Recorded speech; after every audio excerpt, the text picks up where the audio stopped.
ఓం నమ శివాయ. ఓం నమో శ్రీ విఘ్నరాజాయ నమః. ఓం నమో శ్రీ లక్ష్మీ నృసింహదేవాయ నమః. ఓం నమో శ్రీరామచంద్ర పరబ్రహ్మణే నమః. ఓం నమో శ్రీకృష్ణ పరబ్రహ్మణే నమః. ఓం నమో భగవతే వాసుదేవాయ. నమస్కారం. ఈరోజు 2026 సంవత్సరం మే నెల 11వ తేదీ, శ్రీ పరాభవనామ సంవత్సరం, ఉత్తరాయణం, వసంత ఋతువు, వైశాఖ బహుళ దశమి, ఇందువాసరే, సోమవారం. ఇప్పుడు హైదరాబాద్ మహానగరంలో సమయం మధ్యాహ్నం 1:45 అయింది. భక్తుని నోట శ్రీ శివానంద లహరి శ్లోకములు పాడుకుంటున్న పరంపరలో భాగంగా ఈరోజు 21వ రోజు 37వ శ్లోకాన్ని 38వ శ్లోకాన్ని పాడుకొని వాటి తాత్పర్యములను తెలుసుకొని ఆనందిద్దాం. ఓం నమ శివాయ. 37వ శ్లోకం. అమ్నాయాంబుధి మాదరేణ సుమనస్సంఘా సముద్యన్మనో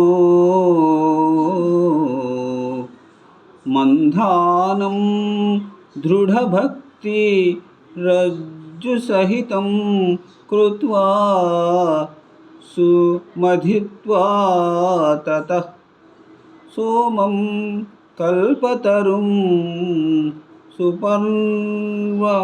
సుపర్వసురభిం చింతామణిం ధీమతాం నిత్యానందసురాం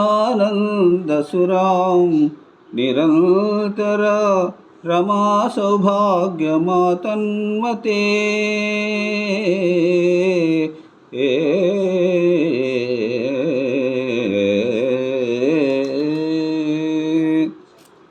ఈ 37వ శ్లోకానికి తాత్పర్యం: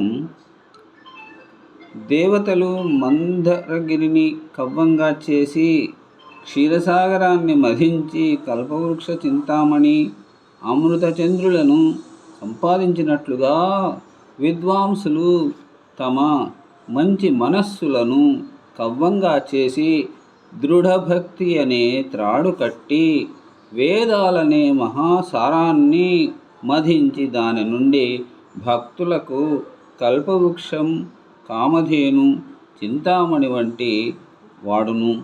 నిత్యానందామృతమూర్తియు మోక్షలక్ష్మీ స్వరూపుడును అయిన ఉమామహేశ్వరుడగు సదాశివదేవుని పొందుచున్నారు. ఇప్పుడు 38వ శ్లోకం. ప్రాక్ పుణ్యాచల మార్గదర్శిత సుధామూర్తి ప్రసన్న శివ సోమ సద్గణ సేవితో మృగధరా పూర్ణస్తమో మోచక చేత పుష్కరలక్షితో భవతి చేదానంద పాధోనిధి ప్రాగ్భ్లేన విజృంభతే సుమనసాం వృత్తిస్తదా జాయతే.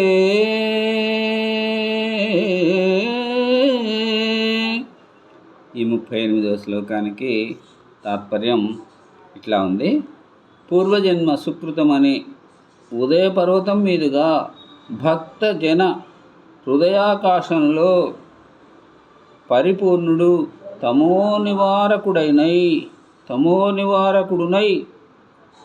చంద్రునిలా సోమేశ్వరుడు భక్తులకు దర్శనమిచ్చి నిర్మలానంద స్వరూపుడై ప్రసన్నుడై సాధు బృందాలు నక్షత్రాల వలె చుట్టుకొని ఉండగా మృగధరుడై పరమ ప్రబోధంతో వెలుగొందినప్పుడు ఆనంద సముద్రం ఉప్పొంగిపోతుంది. అప్పుడు మంచివారి మనస్సులు రంజిల్లుతాయి. ఓం నమ శివాయ. మరి రేపటి రోజున మళ్ళీ 2 శ్లోకాలను, శివానంద లహరి శ్లోకములను పాడుకొని వాటి తాత్పర్యములను తెలుసుకొని ఆనందిద్దాం. ప్రతిరోజు పాలు త్రాగి పరుగెత్తి పాలు తాగే సందంగా కాకుండా నిర్మలంగా నిలుచుని నీరు తాగే విధంగా ఈ శివానంద లహరి శ్లోకముల పారాయణం చేసుకుంటూ ఆనందిద్దాం. సర్వే జనా సుఖినో భవంతు. అందరూ బాగుండాలి, అందులో అందరూ ఉండాలి. సెలవు. నమస్కారం.